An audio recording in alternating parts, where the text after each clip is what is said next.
Dear all, we're going to wait until 14:35 to allow everybody to join who wants to join, and then at 13:35 we start with the session.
Okay, 13:35, so we're going to start. So, welcome, ladies and gentlemen, to this session on an EU Blue Deal, how to build a water-smart economy for a water-resilient Europe.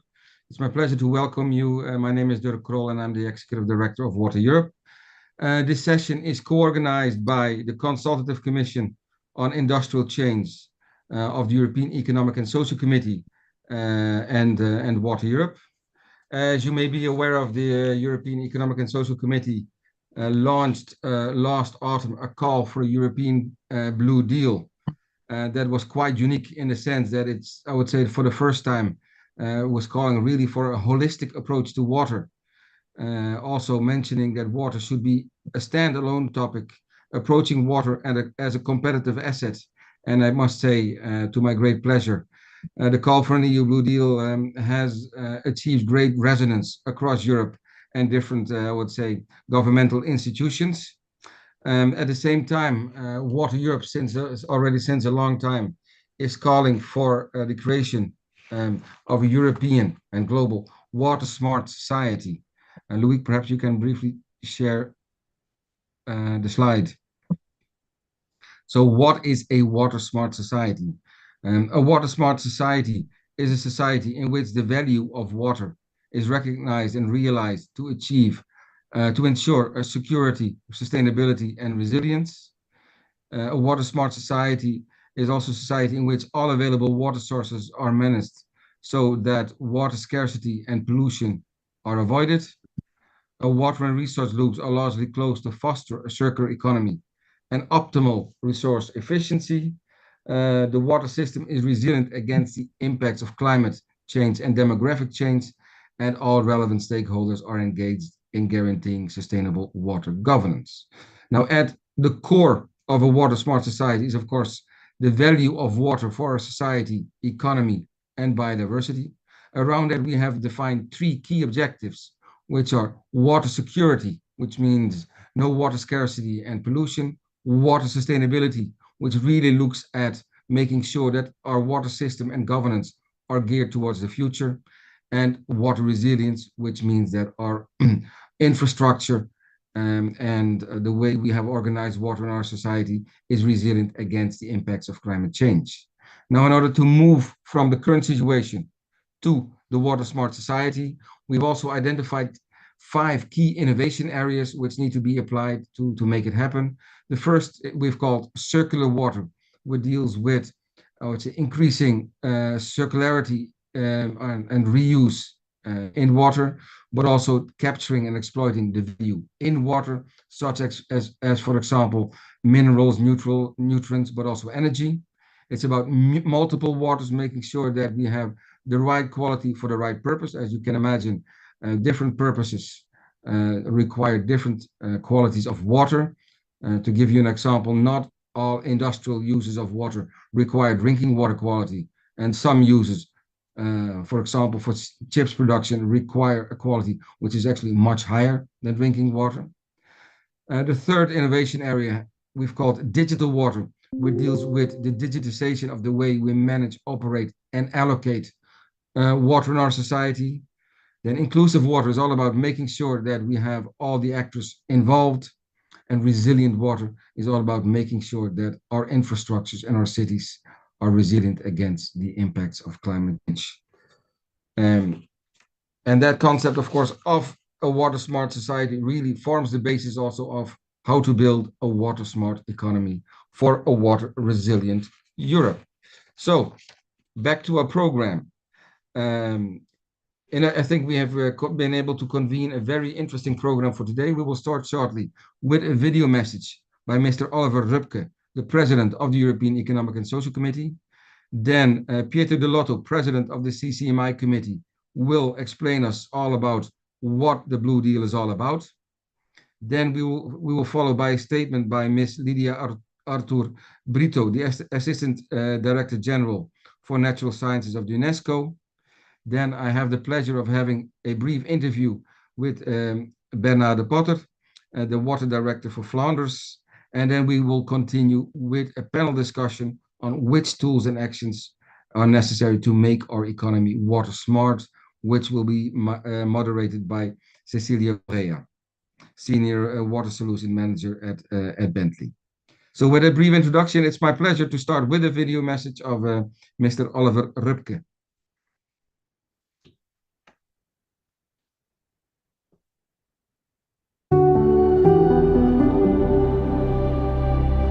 Dear colleagues, dear friends, water, as we all know, is vital. It is vital for life and also for our economic activities, from food production to manufacturing of goods, provision of services, energy production and transport.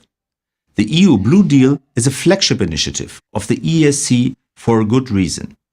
There is a real urgency to address the water crisis, and our committee believes that this can be only achieved with a standalone top political priority, which integrates water into all EU policies. To take the example of industries, which is the topic of today's discussion, we are convinced that we cannot address competitiveness without addressing water. We cannot produce hydrogen or chips without sufficient amounts of water. Yet, water is becoming increasingly a scarce resource and should be used in an efficient manner. Wasting it or worsening its quality further are not an option. Our sustainable future depends on it. However, water is not addressed adequately in the EU industrial strategy. Our enterprises need political guidelines and support at national and EU levels in order to achieve the transition to water resilience. This will help them to tackle the challenges they face, but also to make the most of the opportunities that this transition will bring. Europe can become the world leader in water-efficient technologies, but we need a comprehensive political strategy at EU level to achieve this. We see the EU Blue Deal as a standalone strategic policy complementary to the Green Deal. Both the Green Deal and Blue Deal will support the UN Sustainable Development Goals. In fact, water is a sine qua non condition for achieving most of the SDGs, as it is very much linked to health, energy, infrastructures, agriculture, gender equality, peace and justice, sustainable communities, and consumption. Without water, none of our other policy objectives can be achieved. We also propose an EU Blue Deal that is just by nature.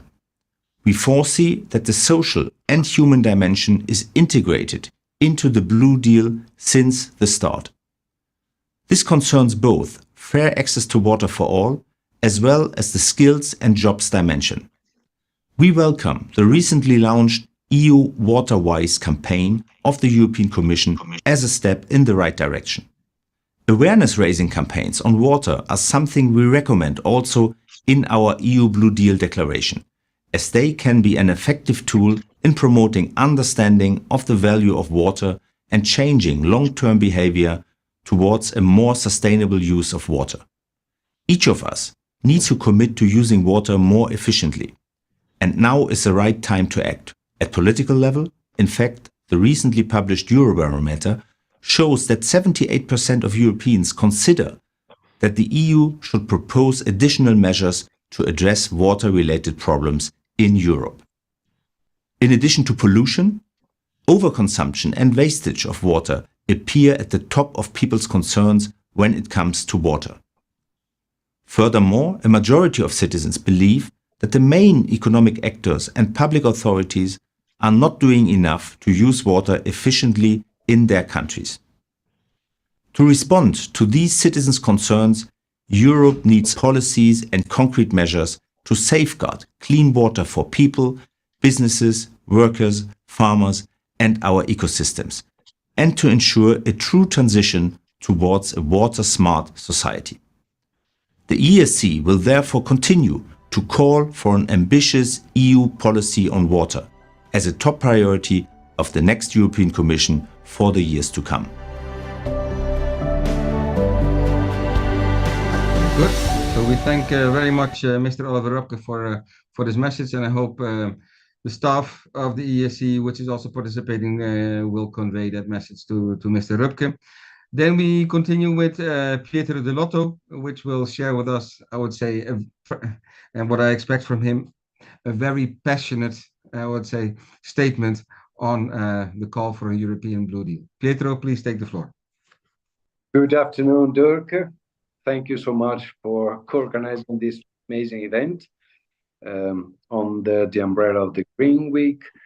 So I think that we have to welcome all the speakers and all the participants on this event, of this webinar. Good afternoon, everybody. Thank you for joining again our event. It is a pleasure to present the EU Blue Deal, our flagship initiative on water for Europe. We simply cannot survive without it, without water. But European citizens, businesses, farmers in our ecosystems are facing serious water challenges, which we must address with urgency, and this independently from the election's outcome. Water is vital and has to be our common endeavor. While it's true that the EU has established a legal framework to protect water and marine resources, many of the objectives have not been achieved or are poorly implemented. We know, of course, that according to the treaty, the focus has been more on the quality of water, and we appreciate what the Commission did and is doing.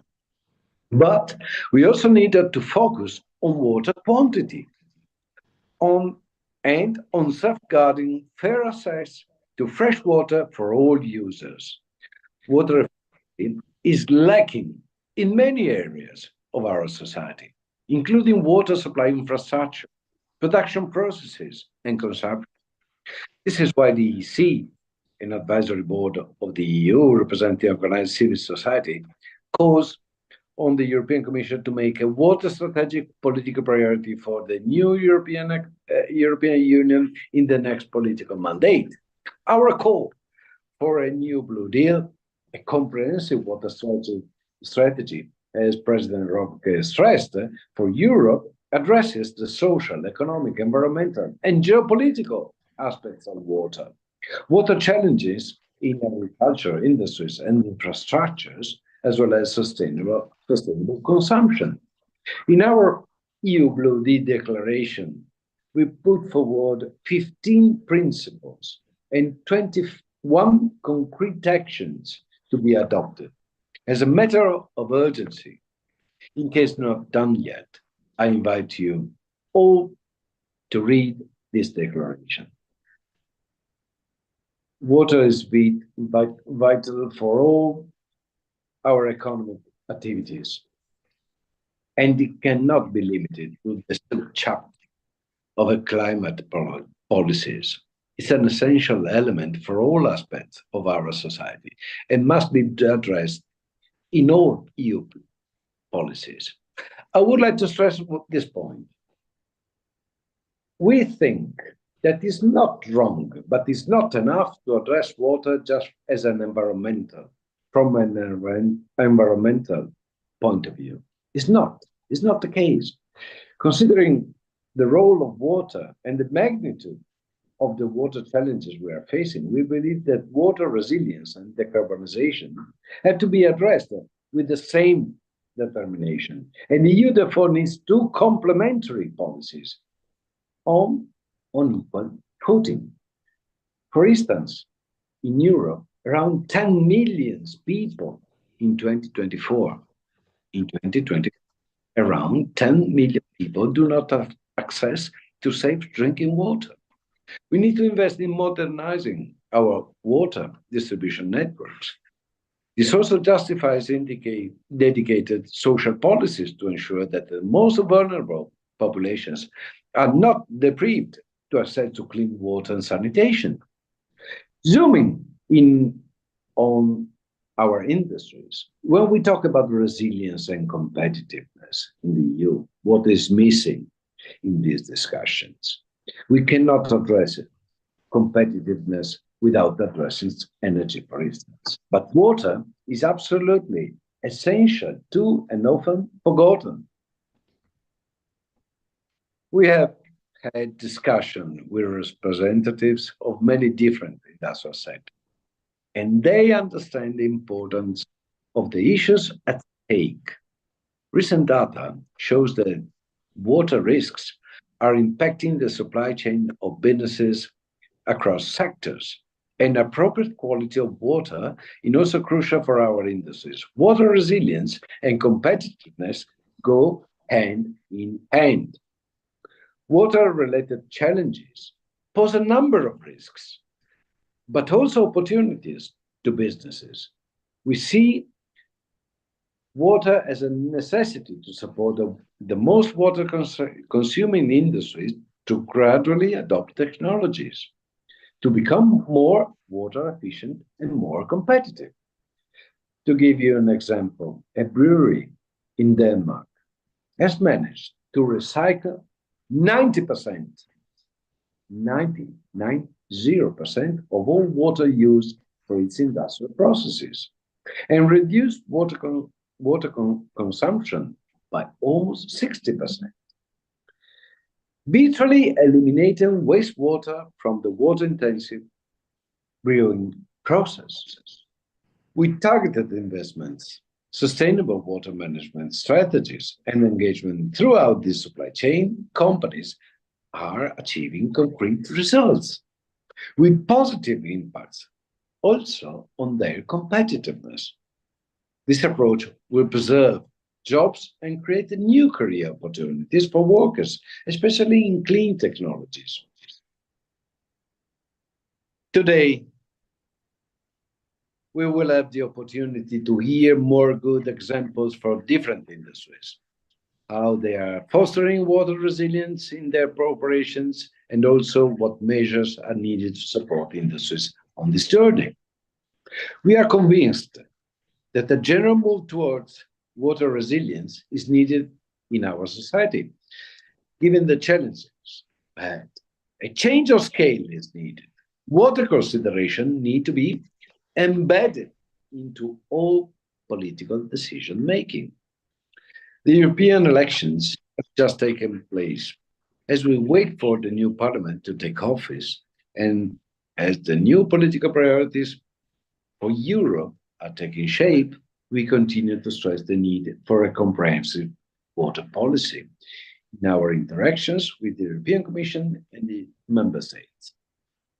It's crucial that needs of civil society, businesses, and all water users are taken into account in this process in order to safeguard clean water for all society for the years to come. It's time, dear Dirk and dear all, for a new Blue Deal. It doesn't matter the name. The name is not a flag, but the content is absolutely crucial. And I would like to conclude to respect also the timing that you allowed me by saying that it's absolutely necessary to have on board national authorities, national governments, not just the European institutions. National governments sometimes are reluctant to endorse this project or this package. But I would like to remember that after some years of severe drought and severe floods, very few of them have adopted a national strategy for water. Very few of them had took the decision to appoint a special envoy for water in order to coordinate the numbers of authorities we have overlapping, discussing, and too often fighting each other for competencies in deciding something on water. This is the crucial point for the future. We have also to broaden our target also to national bodies. And dear Dirk, thank you so much to Water Europe for the amazing job you did. We did together, and we'll continue to do in the near future. Thank you so much, everybody. Thank you very much, Pietro, for your passionate call for an EU Blue Deal. And I couldn't more than agree with you that it's very important that we approach water in a holistic matter, but also, I would say, national authorities have an important role to play, because although the water challenges may manifest them on a global level, the solutions often need to be found at the local level. So very important. Thank you very much. Then we continue with a statement by Ms. Lidia Artur Brito, Assistant Director General for Natural Sciences from the UNESCO. Thank you very much, and good afternoon, everybody and distinguished participants. It's a great honor for me to be in this online meeting on the Blue Deal. And I congratulate the co-organizers for continuing the discussion that we start on the open session of the Green Week. And Pietro, of course, was passionately there. So it's a great pleasure to follow up with that. Water, and as has been said, is essence of life and is a driving force beyond our economy, societies, and existence. However, we are at a crossroads where the sustainability of our water resources is at stake. As we assess recent global discussions at the UN 2023 Water Conference and the World Water Forum in Bali, and hopefully this week in Dushanbe, the urgency to tackle water resilience and security became increasingly apparent and is permeating the political discourse. We all know that the long-term impact of such momentum will depend on how we follow up on the actions agreed, including the implementation of the Water Action Agenda commitments. In Europe, addressing water resilience and security is not only an environmental imperative, but also essential for achieving broader policy objectives such as the European Green Deal, the Zero Pollution Action Plan, and Sustainable Development Goals, as mentioned in the opening speech. In this sense, the discussion on the EU Blue Deal, which is addressing water crisis, especially the protection of fresh water and marine resources, is very timely. UNESCO welcomes such an initiative at regional level, and I personally believe that water should indeed, as Pietro mentioned, not be restricted to climate change policies, but it should also part of a separate strategic water policy as the EU Blue Deal proposes. The Blue Deal is about anticipating needs and preserving and adequately managing our common water resources in the short, medium, and long term for a water-resilient future, transforming water-related challenges into new opportunities, as very well explained by Pietro.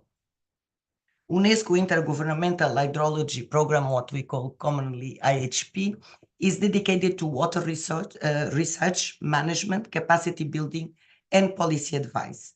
In its 9th phase, it aims for a water-secure world with informed decision-making for sustainable development and resilient societies. The EU Blue Deal is a beacon of hope for a unified approach to water management. It calls for common guidelines and platforms to ensure access to quality water and sanitation services and inclusive stakeholder decision-making platforms, a need that resonates with the core of IHP's mission on water quality and management. Distinguished participants, as highlighted in our IHP 9, it is important to develop and share knowledge and innovative solutions on improving water quality and reducing water pollution, supported by science-based decision-making processes. Through this approach, UNESCO IHP supports its member states to improve water quality through an eco-hydrology approach, network-based solutions, and the development of open-source water quality portal platforms for informed decision-making. A second aspect of the Blue Deal is data. Data is the cornerstone of progress. The systemic collection of data on water resources, as outlined in the Blue Deal, aligns with IHP commitment to bridge data knowledge gap through an innovative and open source data platform. The Water Information Network System, or what we call IHP WINS, can support the EU in building a comprehensive database that reflects the current state and future trends of water use.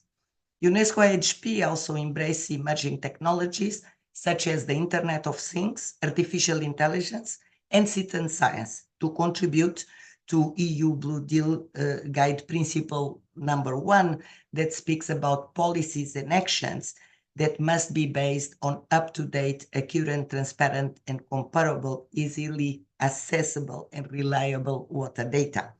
These technologies are pivotal in enhancing water management systems, enabling real-time monitoring, predictive analysis, and participatory science. By integrating Internet of Things, we can create a network of interconnected smart water devices that monitor water usage and quality, ensuring efficient resource management. AI can analyze vast data sets to optimize water distribution and predict future trends, while citizen science empowers individuals and communities to contribute to water quality monitoring and the conservation efforts under the deal. UNESCO IHP initiatives and outputs are also relevant to the circular economy. According to the World Water Development Report 2021, the circular economy will value water to the extent that each liter is reused again and again, making water itself almost become part of the infrastructure rather than a consumable resource. The integration of the circular economy and climate resilience approach is crucial for sustainable water management. To address the impacts of climate change and ensure community engagement in that process, UNESCO IHP recently launched the Climate Risk Informed Decision Analysis, or CRIDA, as a flagship initiative to support our member states through a bottom-up approach, really taking decisions that are based in scientific knowledge and data. Ladies and gentlemen, UNESCO IHP is not just a program, it is a partner in building a water-smart economy for a water-resilience Europe. The EU Blue Deal represents a comprehensive strategy to enhance European water resilience. UNESCO IHP is committed to support this initiative by providing scientific expertise, facilitating international collaboration, and promoting best practices in water management. Together, we could transform water-related challenges into new opportunities for technological development, societal progress, new jobs, skills, and business growth while respecting the environment. Our challenges require a unified response grounded in scientific knowledge and driven by a shared commitment to sustainability. In closing, I emphasize the critical role of partnerships and shared knowledge.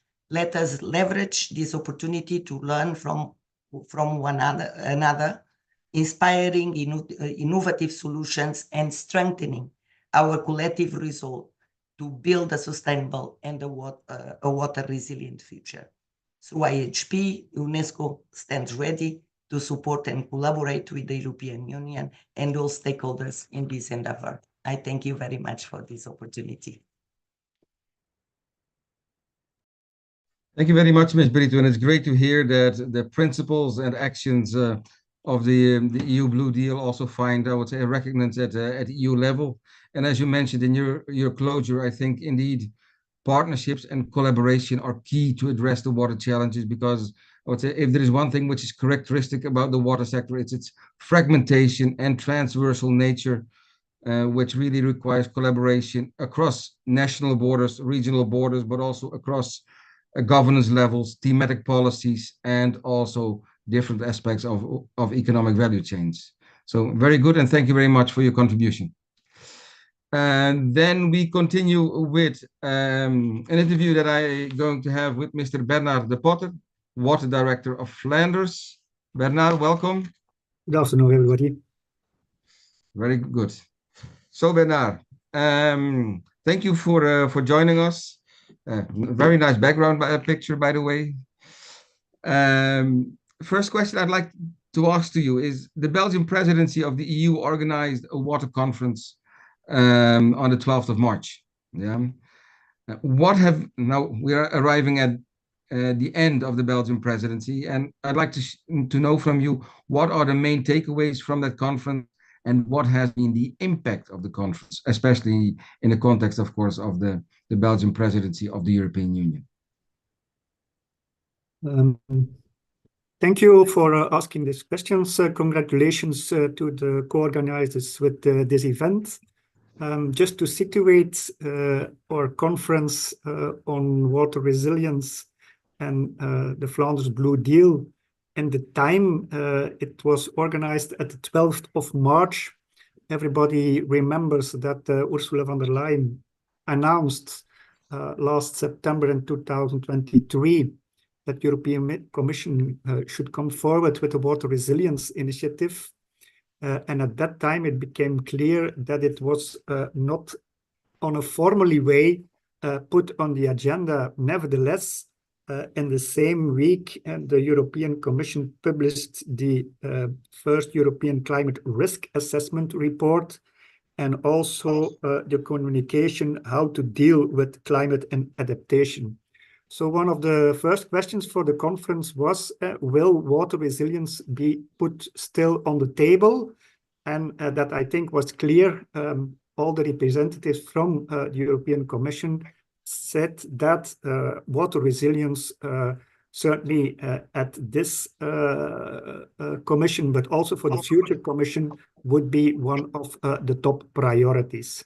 And I sustain formally also the recommendations of the European Social Committee and the Committee of Regions and Water Europe and many, many others. And I think that was one of the main key findings also at the conference, that the whole, I would say, stakeholder environment within the water scene said that water resilience should one of the key priorities of the next commission.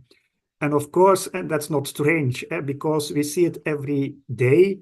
Even in Belgium, and last December we had floodings. Now it's unusually very wet. It should be already dry. Yesterday I did some hiking tour in some forest in Flanders, and still there is a lot of water in the rivers, and also the groundwater layer is very, very high. So we have another extreme at this moment. 2-3 years ago, we had extreme droughts, and also not only in Flanders, but throughout Europe, we are experienced that climate is really changing, and I think more fast than we ever expected. You asked me what are the main findings. Of course, there are many, but I will stick to two. I think we have all seen, and we said it permanently, that we need a holistic, systemic, and so on approach. And for that, I think one word is key, that's collaboration.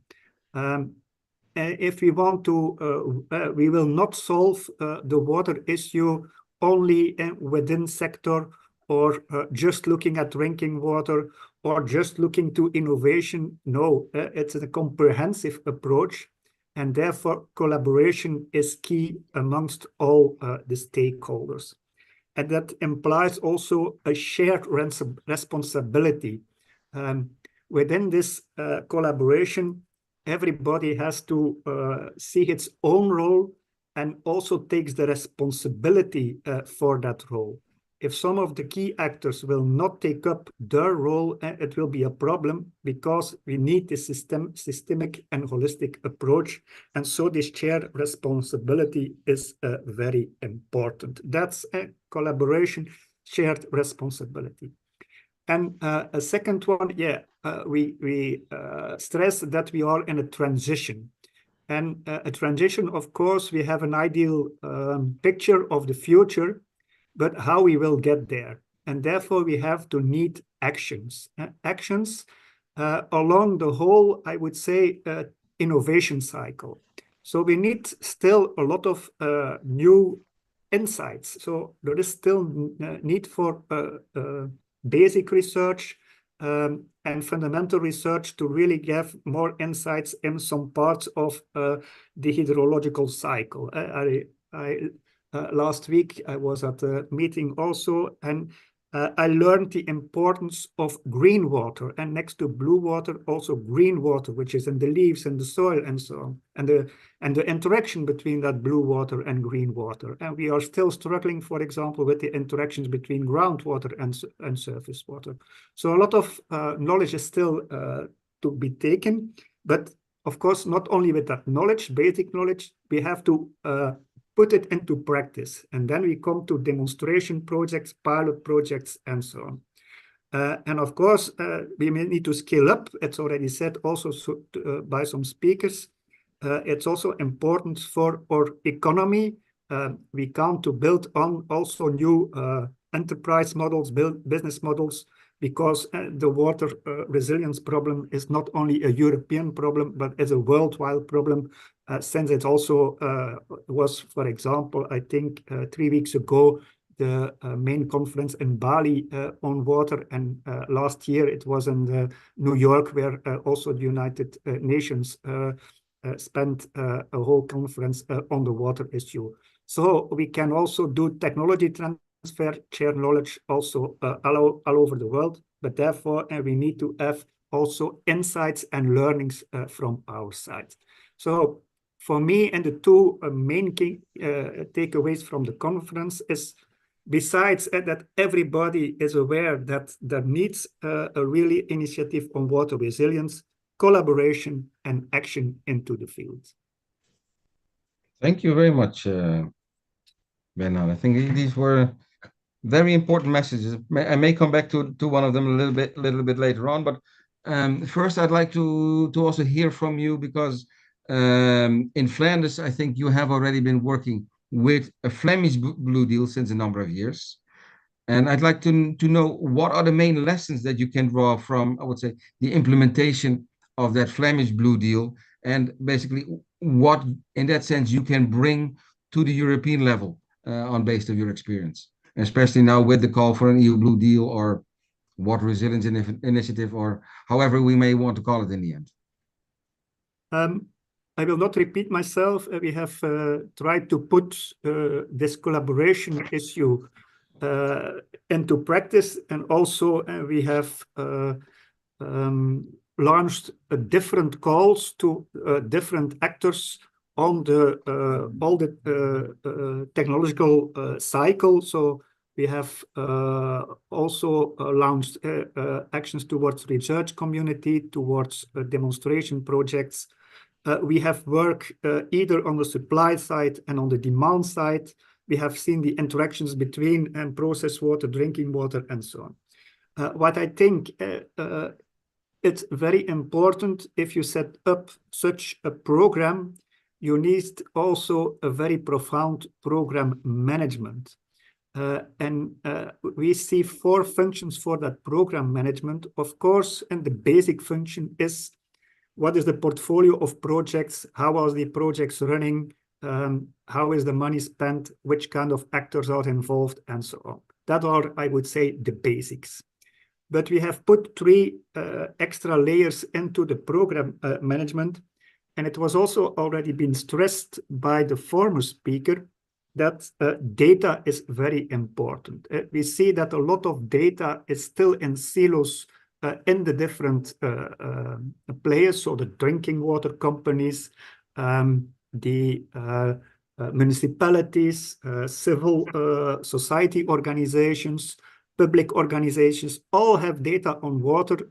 But if you want to have, for example, for a drought, and you need to make a decision framework, how to distribute the water to the different actors, if it is not available anymore to fulfill all the functions, of course, you need to combine all this data.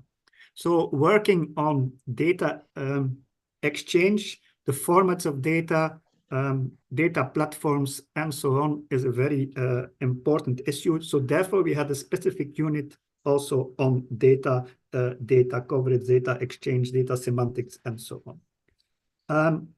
A second pillar, additional, is, and you referred also to, is impact assessment. We use a lot of public money combined also in public-private combinations. But of course, even the public side, but also the private side, if you want to invest, if we invest money, for example, and the Blue Deal in Flanders was about 500 million euro, yeah, you expect also contribute that now something to the climate adaptation. Are we now better prepared towards a drought period or not? So impact assessment of the different measures is also a very important issue. We have a lot of experience, I think, on impact assessment of individual projects, but it becomes much more difficult if you, for example, in a river valley, where there are already activities for more than 20 years, and now you put on an extra impulse with the Blue Deal, what is the effect of the Blue Deal compared all the measures already existent? So you need a real, I would say, digital twin to really see what are the factors that are not affected by the program, the projects you have done, and what are the parameters that are influenced by the projects of the Blue Deal, and then try to get some insights about impact assessment.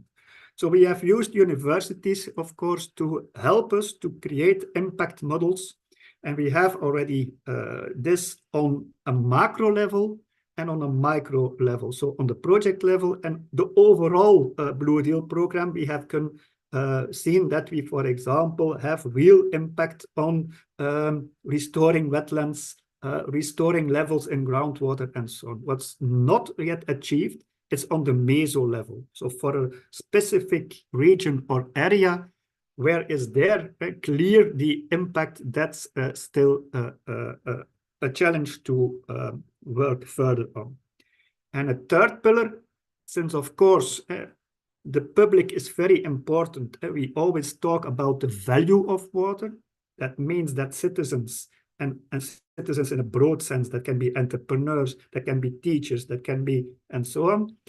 We don't have still not the right value of water.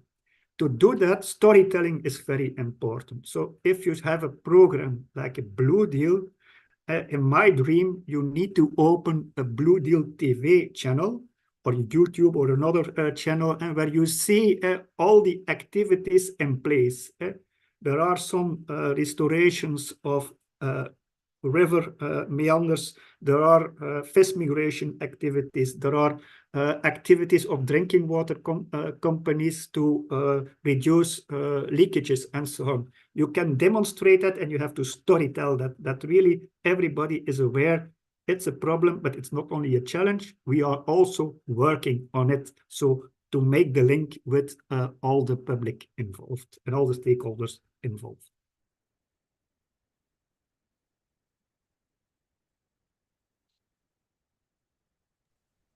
Thank you very much, Bernard. I think those were, again, a few very interesting points.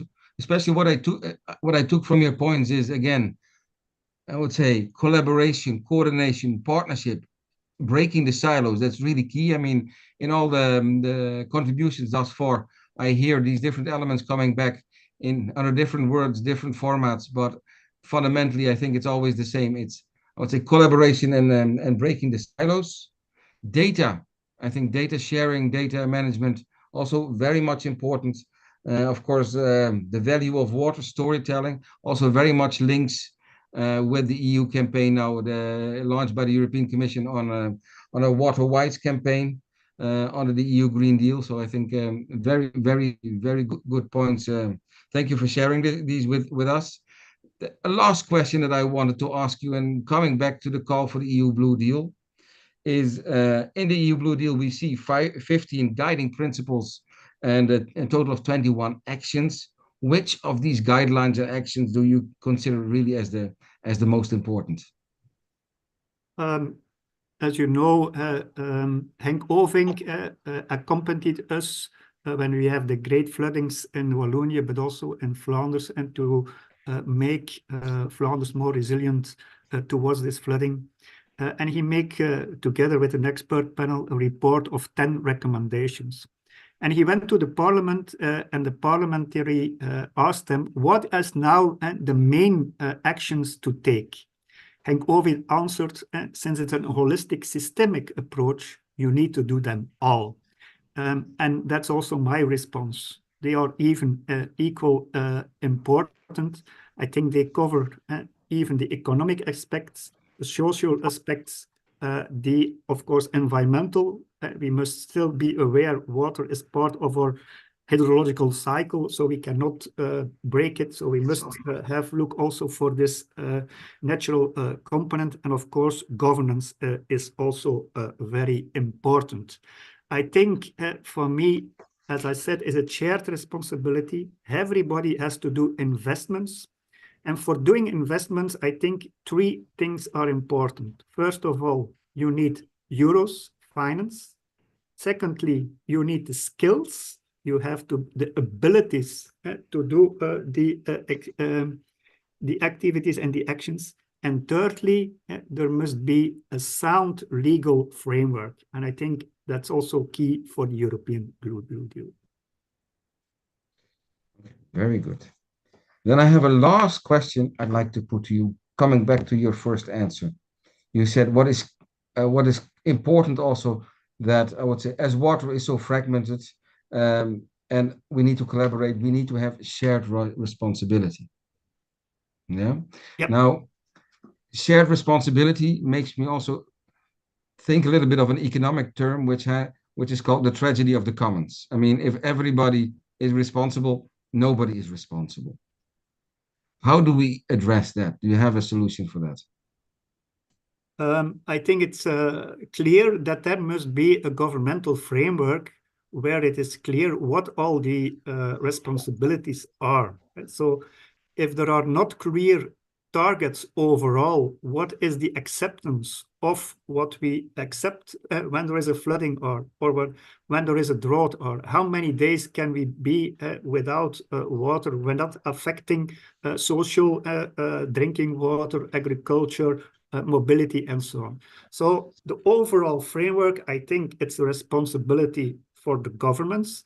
The governments has to work, there must be a multi-level governance, so the European must work with the river-based commissions, and they are transboundary, the vectors, the member states, the regions, and the municipalities, which is also very important. So there must be a collective framework where everybody, every stakeholder can see, okay, I see that's my clear responsibility. Of course, the governments can ask them, if it's clear what's your responsibility, we will follow up that you take also the responsibility. Great. Okay, Bernard, time's up. So thank you very much for these very interesting and useful contributions. And I look forward to continue our collaboration also outside of the Belgium presidency of the European Union. Thank you very much. All the best with the initiative. Thank you very much for having this talk with me. Thank you. My pleasure. Okay, then we're going to continue, and I'm very pleased to pass the word now to the moderator for our next panel on which tools and actions to make our economy water smart. And Cecilia, please take the floor. Thank you very much, Dirk. So as Dirk introduced me, my name is Cecilia Kwaya. I'm a senior water solution manager at Bentley Systems, and I will be moderating this session. Today, we have already heard such passionate speeches in this webinar that I'm sure we're all already inspired by the topic. But before we go into some interesting discussions, I would like to start by introducing our wonderful panel. I'll start by Florian Marijn, is a member and reporter on EU Blue Deal at the European Economic and Social Committee.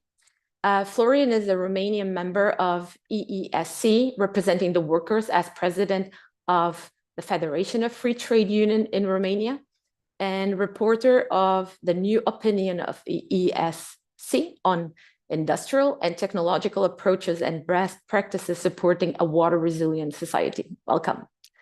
Next, Dr. Sarah Steinstrom. After various experience, she's now product manager at Easy Mining. Dr. Sarah is based in Sweden, and she holds a PhD in ecotoxicity from the Stockholm University. Now I can see I have next with me Thomas Ryan. He's a senior sustainability manager and customer engagement at Trillian in Ireland.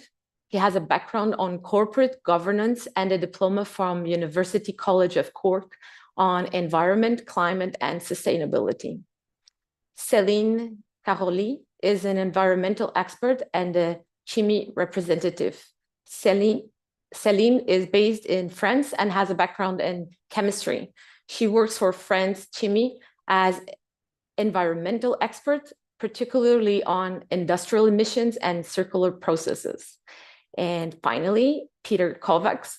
He is the water director at the Ministry of Interior in Budapest. He was previously deputy state secretary for water and head of delegation of Hungary to the ICPDR. Mr. Kovacs has more than 20 years of experience in the water issues and the work of river commissions. Welcome, everyone. We will see how important it is to raise awareness about socioeconomic value of water and the solutions that can be deployed to build a water smart economy. So it is fundamental that we all understand how important it is to reconcile all stakeholders. I think that's why we have everyone in here. And hopefully the audience will feel very motivated and feel the urgency to start acting now. That's what we have also heard before. I have a few questions, but first I would like if you could present each one of you your organization and tell us why water resilience is relevant to what you do. Maybe we'll use the same order. So Florian, the floor is yours. Thank you so much. Can you hear me? Can you see me? Yes. I think it's okay. Yes. It is my pleasure to be here with you to discuss a subject which is very close to my heart, being rapporteur of the EU Blue Deal, meaning water. So I'm also a trade unionist, like you have already mentioned, and I'm the president of a trade union federation which is covering some sectors which are facing water scarcity in this moment. So this is why I think that it is hugely important to discuss about the management of the water in the future. And just to be specific, I'm representing workers from textiles, for example, but also shipbuilding, which is hugely impacted in this period. Why it is important for me? Because water resilience means stable jobs, predictability in terms of working condition, of course, access to water for production, sanitation, but also consolidation of the competitiveness, because without water we cannot produce. If we cannot produce, we will not have jobs. So I think it is important to think of water as an important it is important taking into account the important access to the production means, water being one of them. And I think it's also important to consider water as being a scarce resource, because it is in some part of Europe. And from my perspective, the future of water is about cooperation, it's about solidarity, but also about fair access across industries, across persons, communities, and things like that. And all these are traditional values for trade unions. This is why water is important for me. Thank you so much. Thank you. Next, Sarah. Thank you so much. Thank you for inviting me. So I work at EC Mining, and we focus on closing nutrient cycles. And for us, of course, water is our most important resource, but also the nutrients in the wastewater treatment plants. And I think the Blue Deal can be a really good way of pushing the wastewater treatment plants to become resource plants, and therefore the Blue Deal can also help in showing the path on how we can make a sustainable water policy, and at the same time also focus on the nutrients that we also need to take care of and recycle from the wastewater treatment plants. We don't only need green electricity, we need sustainable water as well for our innovations to work. So I'm very positive to this initiative. Thank you. Thank you, Sarah. Thomas? Yeah, thank you very much. And hello from Ireland. So in my role as Head of Agri Sustainability and Customer Engagement, effectively I'm a sustainability practitioner. So I get to take the legal framework that Bernard spoke about earlier and look at and designing programs and schemes and services with our farm family suppliers to bring the implementation and the delivery of this legal framework to life. So just in terms of Tirlán ourselves, so Tirlán is Ireland's largest farmer-owned cooperative, operating a world-class food and nutrition business. So in terms of as a farmer-owned cooperative, we have more than 4,000 dairy farmer members and almost 700 grain farmers who are members who produce nutrient-dense foods that are supplied to almost 100 countries around the world. So specifically on the topic of water resilience, and I could reflect on it and say that, look, when I look at Eurostat data, you know, Ireland is amongst the least water-stressed regions in Europe, and perhaps that might be a reason to stand back, but not so, because I think we're all well aware that as a country and indeed as a European Union, we have to build resilience into an ever-changing environment. And that's why so much of what I'm hearing today around the call for the Blue Deal resonates, because in Tirlán, we're doing this in terms of building resilience in our supply chain through our sustainability strategy that we call Living Proof, where when we focus on resilience, it's not just quality, but it's quantity. and it's part of our wider focus on circular economy. So maybe, look, that's just a quick introduction and a hello from Tirlán, and I look forward to participating further in the panel discussion. Thank you. Thank you, Thomas. Celine? Thanks. Hello, everyone. So to present Franchimi serves as the professional organization dedicated to representing the chemical industry in France. This federation stands as the voice of 1,300 industrial sites and speak on behalf of 4,000 companies within the sector. Franchimi is dealing with the local, national and European authorities about several topics of interest for the sector. And one of them is water, one of the biggest, maybe the biggest user of water in a manufacturing industry. Chemical industry have seen intensifying discussions between operators and inspectors at a local level for several years now about water. We have seen increased awareness of water issue in our companies by the world of CSR, by the world of HSE, and by the finance sector in our companies. So Franchimi decided to take this issue as a priority since 2023, and had decided to help its members to better understand this issue, to consider water as a lever for industrial performance, really, not only ecological performance, but industrial performance. And Franchimi decided to provide tools to support its members in that regard. So maybe I will have the opportunity to present you these tools in a few minutes, I hope. Thanks. Thank you. Peter? Yes, thank you very much, and good afternoon to everyone. Greetings from Hungary, from Budapest as well. So I'm also representing the Ministry of Interior, and the Interior Ministry in Hungary is the main responsible body for water management issues. And due to the geographical location of my country as well, being a transit country, in the middle of Europe, we have several upstream and some downstream neighbors. So the water issues always based on cooperation with the neighboring countries as well. And if we are looking for a wider scale, the Danube Basin is also a very good exemplar how the countries can cooperate. And the issues are changing. So we started mostly with water quality issues, but now we are also focusing due to the recent, let's say, extreme hydrological events on the quantity. As my colleague from Flanders also stated that they had a big flood, now we have also a record-breaking flood in the west part of the country, near to the Austrian border. And a few years ago, we also faced with a very serious drought issues all over the country. So we have to adopt this ever-changing environment, especially in the water sector, and the collaboration with the other sectors are also very key.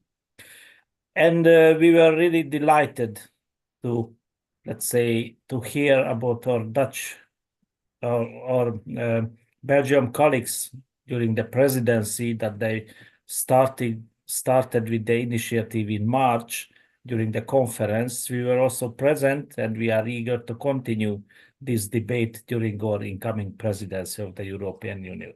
Thank you. Thank you, Peter.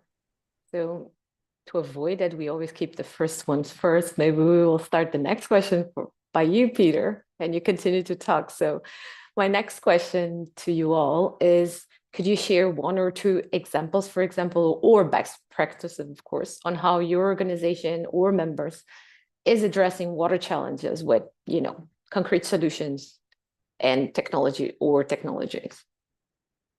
You can start by you, Peter, and then we go back so that we don't have the same people going first. Yes. Thank you very much.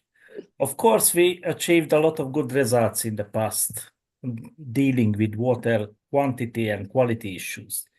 And also the resilient water management is including, let's say, the cooperation between quantity and quality issues. And we have a lot of very good exemplar. I already mentioned the Danube cooperation. So in the Danube Basin, we have a harmonized flood management system or flood management strategy. And we also elaborated jointly a climate change mitigation strategy on the basin-wide scale on the Danubian Basin. And the Danube is the most international river basin. It's shared by 19 countries, and 14 countries is collaborating under the framework of the Danube Convention. So it's really good that we have already existing cooperation. And now we are also focusing on mostly on the quantitative issues. The drought phenomena was hard in the last few years in the region. So that is why the negotiation also started between the countries, how to prevent and how to keep back the water, because it also would be important in the future to find solutions, mainly nature-based solutions, to balance, let's say, the quantitative challenges. You can experience also that, let's say, a monthly or even a yearly precipitation is falling down in one spot within a few hours or a few days. And our infrastructure is not planned for that. So it was more harmonized in the past. So we had a, let's say, dry season and the wet season. And now everything seems to be mixed up a little bit. We also finding with many issues. And I think one of the good examples from my country related with the drought issues, in the recent years, we developed a drought monitoring system, which is also publicly available on the web-based. So even farmers can use it just to predict what will come in the future in the next few years. If the drought is coming or not, they have to start the irrigation or not. So it's a kind of tool which also using a lot of, let's say, high technology as well. All the information is transferred by automatically from the stations. The program is elaborating all the information. So it's also a kind of artificial intelligence was already involved in this activity. And I think those activities are really looking forward, because as it already was stated by many actors, that cooperation between sectors like agriculture or energy production, and also the cooperation between the society and also the economy. So I can see also very important role in the industrial side, how to mitigate with this phenomena. And also the water use should be changed in the future, because we lived in the era when the water was taken as it granted. So it was almost free and an enormous quantity was available everywhere. But now the picture is a little bit different. So we have to introduce the real value of the water as well. So another colleagues already mentions that industry has to recycle their water for the use, the alternative ways like gray water for the production. So we have a lot of challenges for the future, and hopefully this kind of, let's say, policy tool like the EU Blue Deal and also the strategies elaborated related with water management issues might also help to put also, let's say, on the priority line, the water issues also on the policy level. Thank you. Thank you, Peter. So I guess you mean challenges are opportunities to improve. Celine? Yeah, thanks. Can you hear from you? Yeah. Yeah. Yeah, about the concrete tools we've done at Franchimie. Franchimie has developed a complete support program. The objective of this program, of this study, is to raise awareness among operators about water management by identifying this issue as strategic for the company, as I said, to invite them to commit and take actions, really, and to give them tools to improve the water efficiency of their site. So this is based on the strategy and trust, dialogue, and empowerment. That's it. So this study is deployed in 3 actions: spreading the word, informing, raising awareness. So we have started webinars at fall and winter 2022 and 2023. Diagnostic with a self-assessment. We have built a tool which has been released by mid-March 2023. And by taking action with a water handbook. So the first guide has been distributed last summer with communication mid-September 2023. And there will be a communication on the latest version of the spring 2024 guide.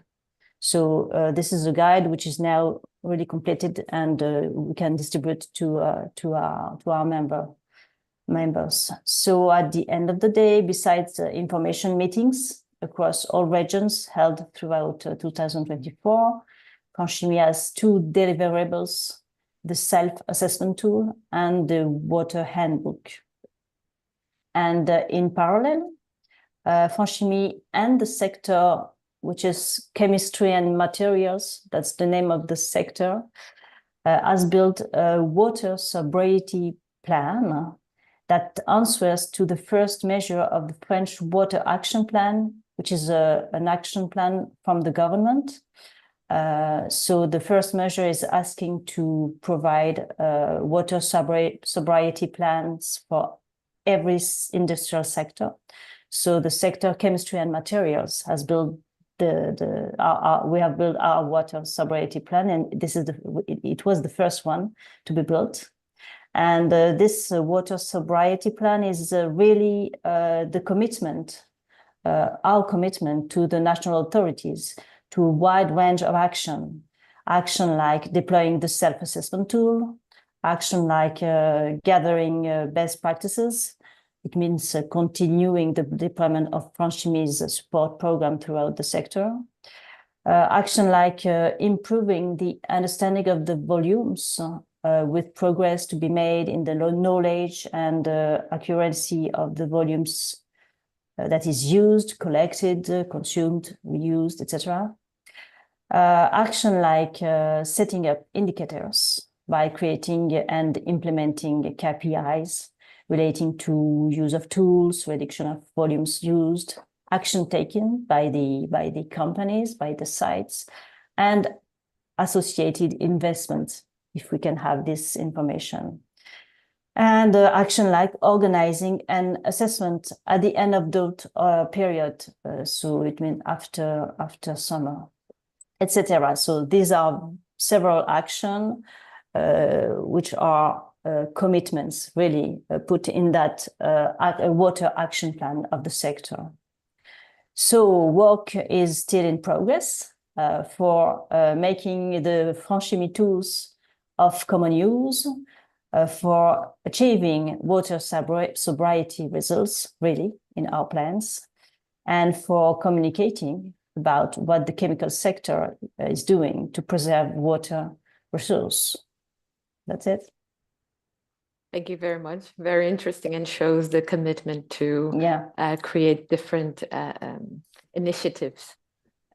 Absolutely. Thanks. Thanks, Celine. Thomas, you're next.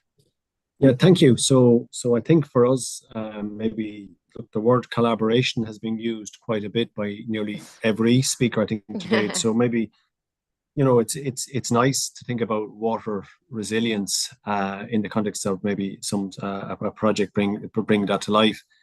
And here in Ireland, our government is steadfast in their support for the retention of the nitrates derogation.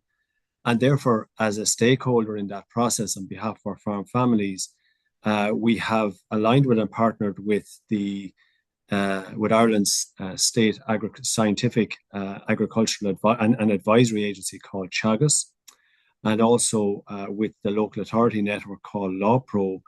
What we've established is a collaborative multi-agency approach to addressing water challenges in a particular catchment. And we've heard about catchments and focus on catchment.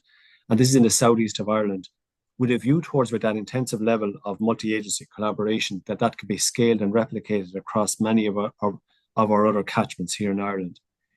Importantly, and maybe in terms of the approach we're taking, science is guiding the actions we're taking in the Slaney catchment, in that the Environmental Protection Agency has produced what's called PIP maps, which is an acronym for Pollution Impact Potential Maps.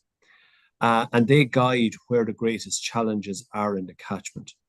And this is where the scientific focus then in terms of Teagasc, our state advisory body, and our local authorities and ourselves are working hand in glove with our farm family suppliers.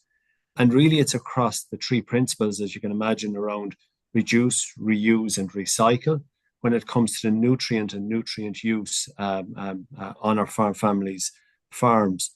And as a means of trying to guide the actions around the whole reduce, reuse, recycle principle, we talk to our farm family suppliers around using the right products in the right place at the right rate and at the right time of the year.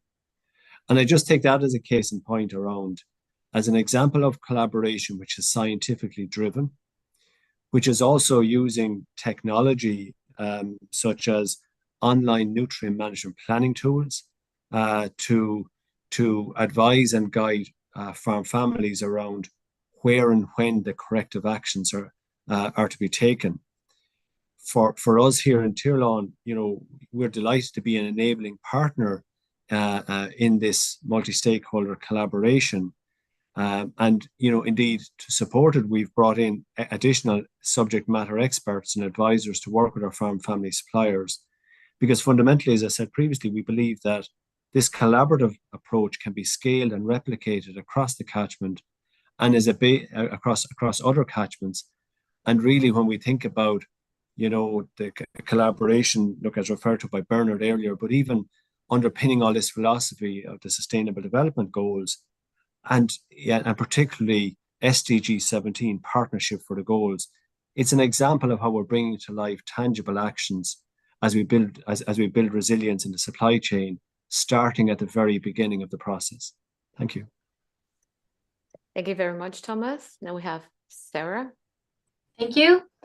So back to resource plans, I think we have two solutions or technologies that I would like to bring up as best practice, and one of them is called Aqua to N, and so this is a solution where we can remove and recover nitrogen from the wastewater treatment plants, the reject water, as an example. So we can take off a big load of the nitrogen in the wastewater treatment plants and make them more sustainable, and then recycle the nitrogen back as a sustainable fertilizer. That's one example. And another example is our ash to phos solution. And here we can recycle phosphorus back as a really sustainable feed phosphate from the sewage sludge that is incinerated to an ash. And here also very important is we recycle back the coagulants. And these are key components in the wastewater treatment plants to make to take away, of course, the nitrogen and the phosphorus in the wastewater treatment plants. And these are often wasted, not being recycled at all. And I think that's key resources that we have in the wastewater treatment plants that we, by using technologies like ours, but there's also, of course, others out there doing similar things that could really help in making the wastewater treatment plant resource plants. So these are my two best practice or two examples that I would like to bring up. Thank you. Very interesting and important examples to be used also in other parts of the world, of course. And Florian. Thank you so much for this question. Well, I think that the collective contracts and collective bargaining are important as a tool in order to have the capacity to react to the unpredictable, meaning water scarcity in this regard, especially in the water-intensive industry, in the textiles. Collective bargaining is a tool which is including concrete measures in order to react in this type of situations. Then I think it is important as the best practice, and we started in some companies in Romania, because I'm coming from Romania. We need to develop a water culture at the organizational level, at the company level, taking into account the sectorial approach, but also the national approach. So developing a water culture is hugely important. And by this, I think that it is important to explain, like it has been already mentioned, the importance of the water for the development and growth for the company, for the sector and things like that. But also it is important at the company level to have persons which are appointed and they have a clear role in measuring the efficiency, reducing the freshwater consumption, ensuring or detecting leaks, but also routine checks at the company level, because some water-intensive companies or sectors are usually doing it, but not all of them. So I think that for all the industries, it is important to understand the meaning of the water and the importance of the water. Then the organizational culture should take into account the social model and the social partnerships when we are discussing about water. Then here, information meetings, monitoring committees are important.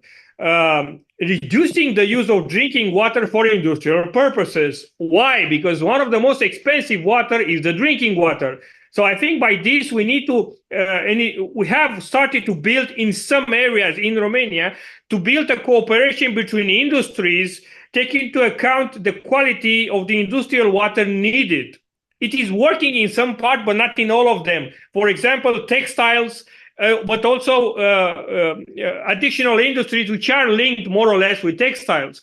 So this is important, but we have to take into account that we need to start from the scratch, meaning the industrial planning should take into account the need of water in order to develop or to have growth in that company, but also to develop, I don't know, from industrial point of view, a community or an area.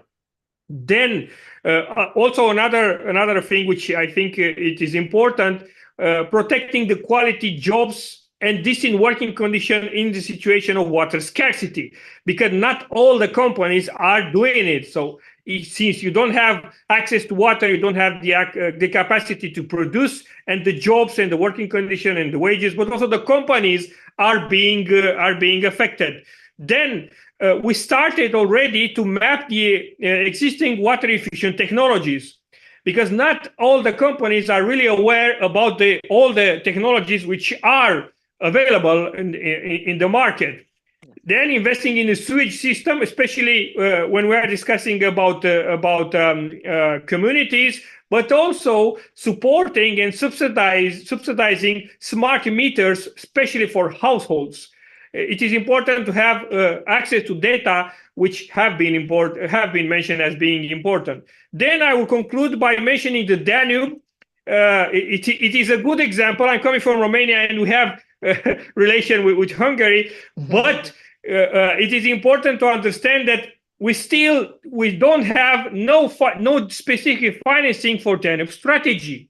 So we have a strategy. We are taking into account the river basin approach, but with no clear finance for this strategy. So I think that it is important as a best practice to have the financing part to take into account the river basin approach. Thank you so much.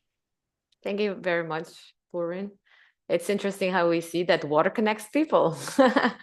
When you talk about the countries, if you're talking about watersheds, you're talking about how you actually relate with other countries. My next question, I will ask you all to be as short as possible so that we have time for Q&A with the participants. So my next question is, how do you see the role of digital tools and data, we already heard a little bit on that, in supporting water resilience from your perspective? Maybe, Sarah, for you, I'll do a different question. So I will let you go last this one. So let's start maybe with Thomas. Okay, so thank you. So I think when I think about this, I think the role of data really has three roles to play. The first one is maybe in the concept of data harmonization. And what I mean by that is, so regardless of when we're looking at the water resilience challenge, whether we're in Ireland or indeed any other member state, that in principle, we're all looking at from the same perspective, and there's a settled understanding in terms of that data harmonization. But I think the digital tools generally also have an important place to play in terms of data democracy. And what I mean by that is ensuring all stakeholders have access to data and have access to the data to be able to affect change positively. And I look here in Ireland, our Environmental Protection Agency have a wonderful website called watercatchments.ie, within which they take the latest monitoring data and they map it out, and it gives you a clear understanding of water quality in your locality, and you can simply key in a postcode. So this piece around data democracy, around making sure that those with whom we're seeking to influence have a clear understanding of the baseline of where we're starting from, and that we're not afraid to, and that we're constantly looking at ways and conduits of sharing that data with them. And then the final piece, I think, around, in terms of the role of digital tools, is very much supporting action, very much supporting, and I referred to earlier around these PIP maps, these pollution impact potential maps, where these digital tools have the ability not just to diagnose the challenge, but also prescribe corrective actions that can be taken and create an understanding around impact. So by improving nutrient use efficiency, by reducing inputs, by taking certain corrective actions, what material impact will these have on water quality and water quantity? Using rainwater harvesting in your building, how will that materially impact on your overall water volumetric use and your associated bills? So for me, the three areas that digital tools and data can play in terms of supporting water resilience is data harmonization, the democratization of data, but also guiding actions to be taken. Thank you very much. Thank you very much, Ryan. Maybe let's hear from Florian. Thank you so much. Well, I have already mentioned smart meters. We need them in the household. We need them in the company. We need them. We need everywhere in order to collect data, and they're not so expensive. Let's be honest. It's not something so difficult to use. Then we need to develop a European water data management ecosystem, which is lacking in this moment. We didn't, or it is part of the Blue Deal. We are proposing it very clearly. And we need to push for this, because you cannot say that you will have, evidence policy-based approach without data. It is crystal clear that we need this approach.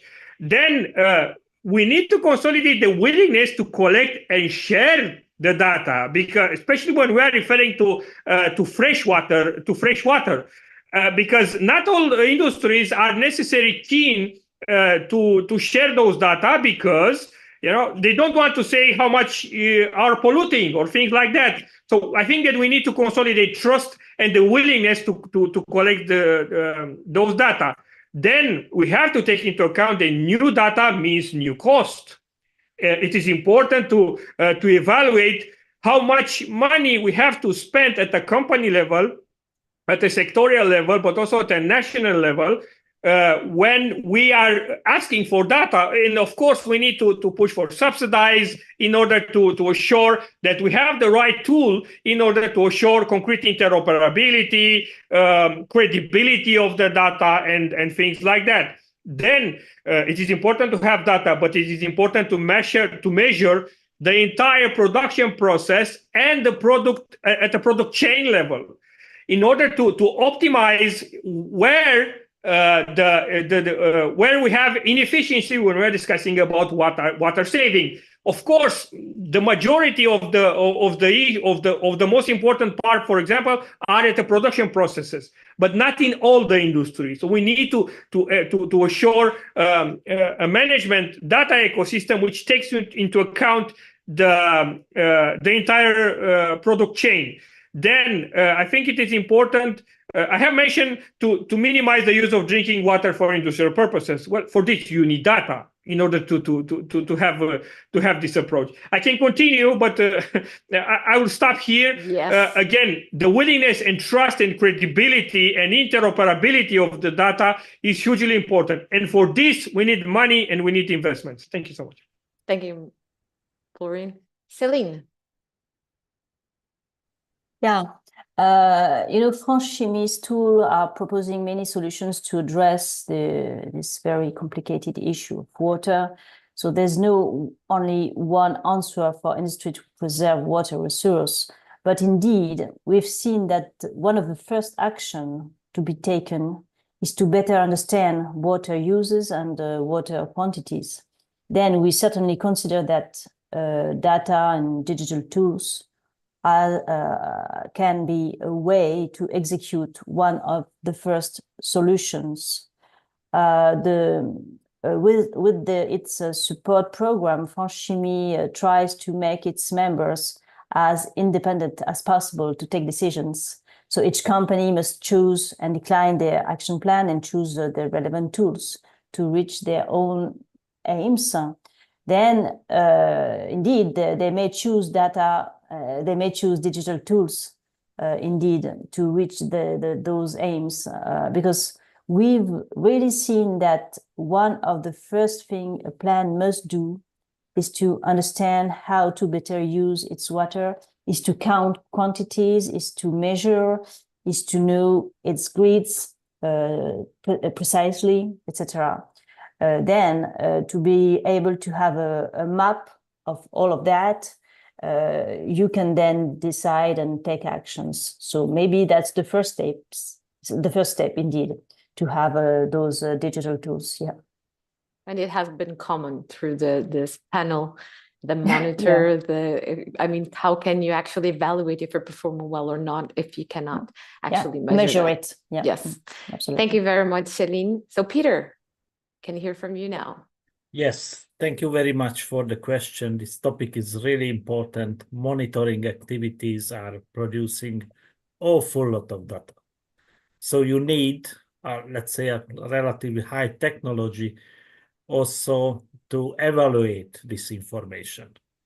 There are mega or terabytes of information available. So I see the role of the artificial intelligence in that sphere as well, because the evaluation, it might be also very important, how to interpreting the raw data.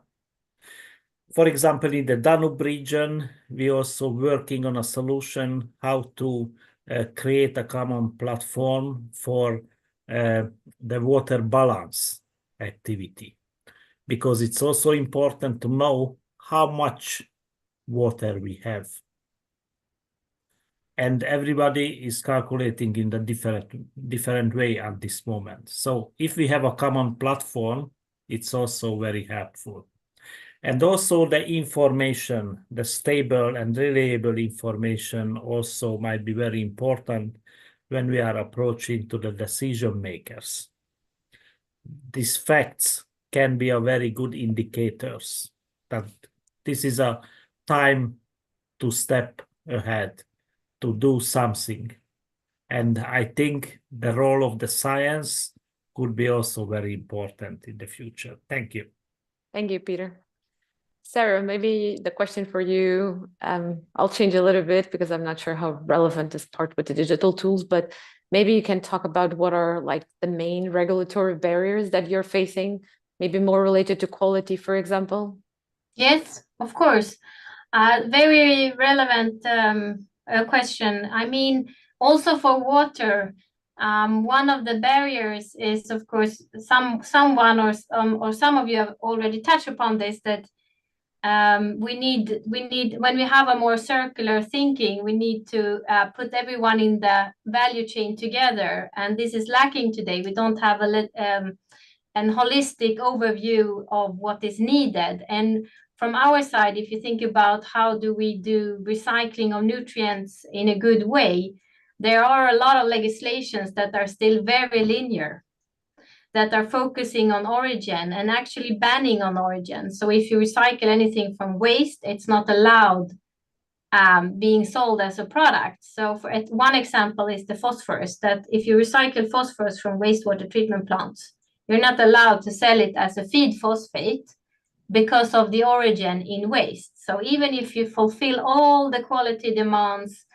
etc., and you can show that it's safe, it doesn't contain pathogens or prions, you're not allowed. So I think that's another important thing here and I think that's why a blue deal is very good. It's that maybe you can then take the whole value chain into consideration and think about this. Where do we have legislation which are actually a hinder when making more circular solutions? Thank you. Thank you very much, Sarah. My last question, to give some time for the participants to put some questions. I will ask you all to be very, very short. And I think it is a short answer as well. So the question is, what do you see as the most important recommendation of the EU Blue Deal proposal that resonates with you to effectively implement circular processes? Florian, maybe we'll start with you. I will be very short. Thank you so much. Blue Transition Fund is hugely important, especially for the water-intensive industry, because right now we are not financing water properly. It is not fit for purpose, our framework on financing water. Thank you so much. Thank you. That was short. Sarah. Then I would say detoxification, because no one is talking about that. Who's going to pay when we don't have a good overall holistic view here? Who's going to pay for the detoxification? Where do we do that? Do we push the wastewater treatment plants to take away the PFAS that we're still allowing via REACH? Is that okay? Is that a good solution? I don't think so. So I think the upstream work we need to do needs to improve a lot. And also then detoxification for me is a key word here. Thank you very much, Sarah. Peter. Yes, I can conclude in 2 words. One is governance, the better water governance. And the other key issue for myself is the education. Education of the society, the people, the companies, the agricultural sector, to everyone. How to really feel the value of the water. Thank you. Thank you very much, Peter. Education is very, very important, I believe. Celine. Yeah, I think the key word is water efficiency. And if you read the declaration of an European Blue Deal, only a few of the 5 principles address industry competitiveness. But the Blue Deal must enable industry to develop while preserving the resource. It means make water efficiency. In that regard, there's a few principles that seems to be very interesting, and a few action that seems to be very interesting too, about concrete tools, etc. Most important, maybe, as I've seen, is action about 10, I think, about European industrial strategy and its transition path. Documents need to be reviewed to include water-related industrial challenges and opportunities. So that's it. We must commit between water and industrial development, and that's really feasible in my opinion. Thank you, Celine. Thomas. Yeah, thank you. I think assuming all these things happen, and it's a big assumption, I go back to a few comments earlier where ultimately, look, this blue transition fund, which must be set up at EU level, giving this single access point for water investment is really critical. You know, Bernard referred to the 3 pillars of his success, one being having the skills, the other one being having the legal framework. But the third pillar he spoke about was finance. And in that context, if there isn't finance to underpin this in terms of the Blue Transition Fund, you know, I would have farmers who would look to me and say, regarding an ever-reducing common agriculture policy, it's hard to get more from less. And I think maybe just think about that. But the other point maybe I'd leave you with is I really like Principle 13 in terms of the overall principles guiding the Blue Deal, that the EU should increase its efforts on blue diplomacy. We can't assume that all EU citizens are as engaged on the Blue Deal question or see the significance or the challenges around water resilience in the context of so many other climate, biodiversity, and economic challenges facing them every day. I think that Principle 13 is really a pivotal piece around which I think the Blue Deal should its success would pivot on in terms of its success or otherwise. So thank you. Thank you very much. We're going now to take some questions from the audience that I can see here. So the first question, it says, related to the value of water, is increasing water tariffs part of the EU Blue Deal plan? Water is underfinanced. What are the measures on policy and governance in EU Blue Deal that will boost those? I don't know who wants to take that, or if a couple of you want. Yeah, Florian? Thank you so much. Well, the water is undervalued. The point is quite good. What we are proposing not necessarily in the Blue Deal, but also in the Blue Deal, I think that we need to have a sectorial approach. We don't have it right now, but we need a sectorial approach, especially when we are discussing about industrial transitional pathway. We need a new industrial framework. If you are looking at the existing industrial framework, of how many times the water is being mentioned, I can tell you twice. So it's crystal clear that we need to revise the industrial framework. Then we need to identify the water-intensive industry and to develop tailored action plans in order to assist them to become water sustainable. Some of them are not necessarily perceiving this as being a problem, some of them. Then we need to classify the industry, sorry to say it, but we need to classify the industry, take into account their importance for the society in order to ensure water access in the most critical situation. It is crystal clear that we will, not necessarily in a long future, but in the near future, well, we will need this kind of approach. Then we need to have a net extraction target for fresh water in order, of course, to link with the value of the water. Then what we are proposing also is to have a European water quota mechanism. In similar like ETS, we have it for carbon, but we don't have it for water. And of course, I think that it is crystal clear and it is important to have a water border mechanism similar to carbon border mechanism. And of course, we need the Blue Transition Fund. I have already been mentioned this. It is crystal clear that we need a new approach when we are discussing about how we are financing water. Thank you so much. Thank you, Florian. Peter, you have a comment on this question. Yes, thank you very much. Yes, I have a short comment related with the pricing policy.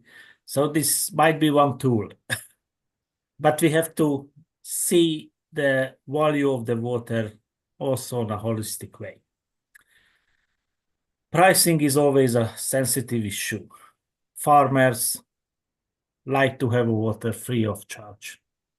People want to pay less for the water if it's possible. Industry also keeping a low prices as much as possible. But we have to make distinction as well, because we have to take into account social and economical and other conditions as well. So we can, let's say, increase the water prices, but it might not help to achieve the SDG goals of sanitation and healthy drinking water. So we have to be very careful with this policy, because the social aspects can be very important, the affordability of the water. And it's not only for the population, but also for the industry. If the water will be very, very expensive, they might change their policy. But on the other hand, if there is no water, it might be also very expensive or very cheap. Doesn't matter, they have to change their ability related with that. Thank you. I see we have other colleagues who want to comment. I will just ask for you to be short, because we have other questions in the queue. Florian, you had your hand first, and Celine, you have another question for you. So let's start with Florian. Thank you so much. I will be very brief. So because prices have been mentioned and they are hugely important, I think that we need to approach prices in a way in which they are transparent, because in some member states, they are paying for heated water and they are receiving cold water. So we need more transparency. Also, the discussion about the value of water, it is a very complex one. Why? Because water is part of our history, is a source of life, is delivering precondition for surviving. It's a bridge between centuries. It's a bridge between generations. It's a source of wealth. It's a common good. And above all, it's an instrument of peace. So we have to discuss about the value of water, not necessarily in a purely economical way, because it is not the case. Water is a common good, and it is important to have a golden rule at the EU level when we are discussing about water investment. Thank you so much. Thank you very much. I think you're phrasing the difference between the cost of water and the value of water, which is much higher, which is something that needs to be on the agenda. Celine, before you answer, maybe I can already put the question that is here for you specifically, and then you comment if you have comments regarding the other one. Are you using any of the frameworks from Alliance of Water Stewardships or SBTN to set water targets? Do you have the ambition to set water neutral or water positive targets? Yeah, maybe I can start with just a comment about the value of water, the cost of water. We have one argument we have for our members to make them be aware and be more interested by the water issue, is to say that if the water costs for instance, €1, this is the bill, okay? But the reality is that the water costs 10 euros if you count everything. And if you don't have water anymore to produce, it's not 10, it's 100. So that's the point. And that's why water is really an important issue for industry. That was my comment on the previous discussion. So to answer to this question, there's two questions. The first one about the use of any tool like SBTN or the framework from Alliance of Water Stewardship. No, we didn't use that in our program. We really started from nowhere, and we built support tools really dedicated to chemical industry, really in an operating aim. To be used directly by chemical operators. That's it. And about the ambition to set water neutral or water positive targets. I've write a first answer in the chat. We don't have really targets for neutral use of to decrease our consumption or our withdrawals, but we have the national target, which is 10% by 2030 for every sector, everyone, yeah. And we consider that if we are taking actions as we are doing now, we will do better than 10%, of course. And we have decreasing already our withdrawals a lot. So we are continuing to decrease our withdrawal and our consumption, to reuse, etc., etc. And we can't say for the time being how much it will be, but I am quite confident to say that it will be much more than 10%, much more. Thank you, Celine. We'll take another question. It says, shared EU data platform and tools, how to mitigate the threat of hacking, cyber attacks, terrorism. If there's one single system, who wants to answer this one? Yes, Florian? Thank you. Well, there is not. And building one single system is requiring a lot of investment and a regulation.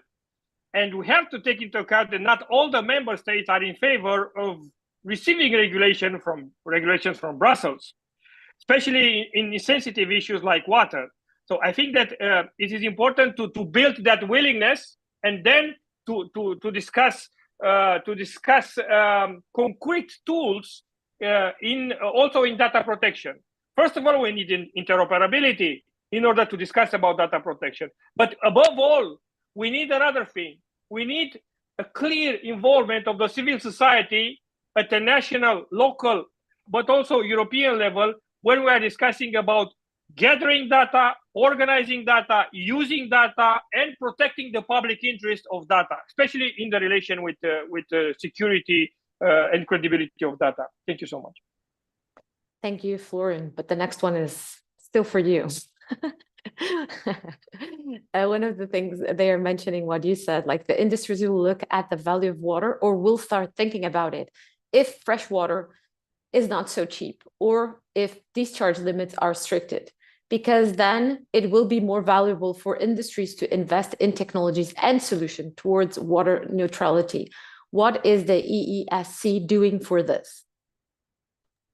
Well, we have proposed a lot of things very concretely in this regard, and I will give you a concrete example, not to speak that long. Water conditionalities.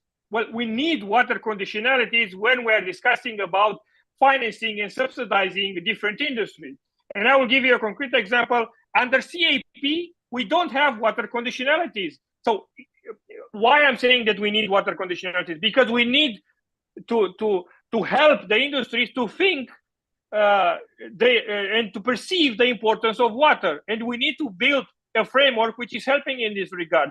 Then having concrete targets when we're discussing about fresh water use. And then subsidizing for recycling, reusing water. We don't have a system like this in place. And for companies, they're taking for granted. Or some sectors, not all the companies, just to be very, very specific. So I think that the entire policy framework should take into account the water conditionalities and transversally integrate water aspects, especially when we're discussing about public money, in order to help the companies to understand and to perceive that water neutrality is good for our society and for their competitiveness as well. Thank you very much. We're going to take just one more question because, we need to finish our webinar. But I really encourage everyone that has attended this event, this webinar, to put the questions when we share this in LinkedIn, so that everyone in here can answer, but also other people. So the next question, it says, with smart meters, which I believe are an absolute necessity, do you think they would be more effective if they were accessed by an app rather than a standalone readout device? Very short. Who wants to answer this? Peter. Yes, the short answer is yes. So, of course, we need something also to evaluate this information. And I just pointing out to the next question or comment in the chat. So we need water technologies that are purposeful, effective, long lifetime, low maintenance, low energy, low water consumption. So I fully agree that we need to utilize, let's say, the technology also in the water sector, especially in the utility sector. Because I know from my experience that maybe 1/3 of the water is just lost somewhere in the network. And we cannot, let's say, allow to that in the future. We are wasting so much energy for the production of the drinking water, and we are losing, let's say, 1/3 of it. It's not really a good sign for us. So we have to use the high technology as well, and also to raise the public awareness of the water users. So how to use the water more smart way. And these instruments like the smart meter can help, but you need also the willingness from, let's say, from the users to buy it, to install it. Maybe it might be really expensive at this moment, but I also believe that all these new technologies will be much more competitive, you know, as the time goes by. So like the batteries, yeah, it's more, or solar energy panels, they are much more cheaper than 10 years ago. Yeah. So I strongly believe that we have to utilize these new tools, including the artificial intelligence, to detect leakages and to save, let's say, energy and value and money and human resources. Thank you. Thank you, Peter. I mean, we are 2 minutes away from the end of the webinar, so I will have to conclude this. I really encourage everyone that has more things to say and comment, please do in LinkedIn so that we can all talk. I think today what we heard here is how important it is to really disseminate this opinion from EESC and best practice that we have been hearing here. It is important that we all advocate for water and start acting now. This is one of the key messages also for me from all the speeches that we have heard and all the comments.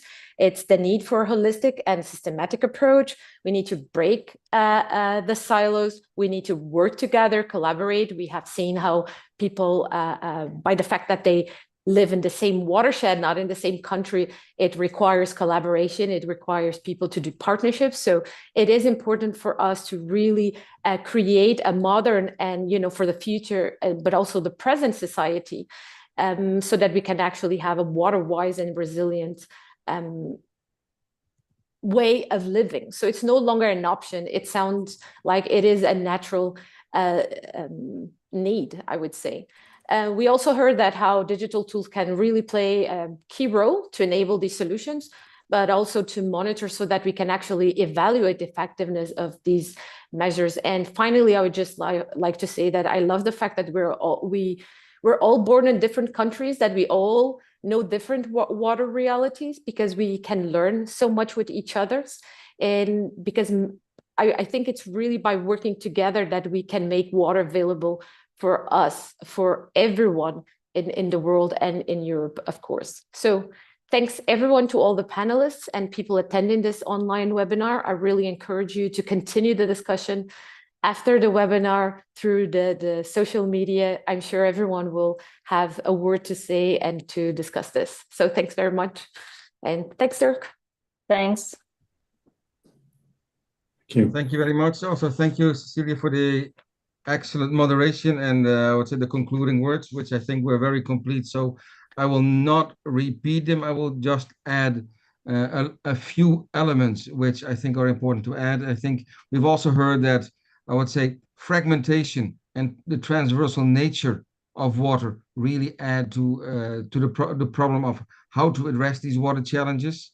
And I think they're kind of a political equivalent of the economic concept of the tragedy of the commons, which leads us to a conclusion, I think, that in order to be able to address this and to address this shared responsibility, as Bernard also said, I think we could take the example of an orchestra, yeah, where you have very many different musical groups trying to work together, yeah, and in each musical group you have a lot of different instruments playing, different violins, different I would say pianos, etc.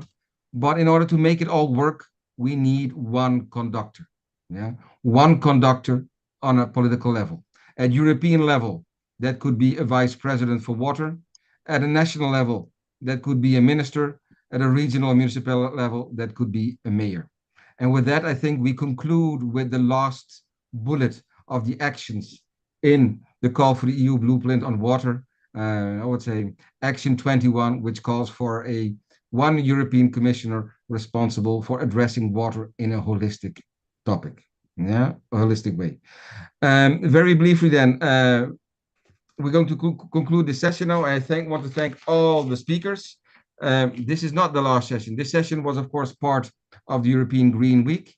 We have another session actually lined up, which is Water Innovation Europe, which is actually a physical event that will take place on the 17th and 18th of June in Brussels next week. If you want to learn more about that, I invite you to check out the website with the domain name Water Innovation Europe. And to conclude, one last remark on the EU Blue Deal. I think if we would combine the EU Blue Deal with the EU Green Deal and the call in the Antwerp Declaration for an industrial deal for Europe, I think we would have the perfect triangle. And with that, I would like to leave you, and I wish you a very nice continuation of the day. Bye-bye. Thank you very much. Bye. Bye. Bye. Thanks. Bye.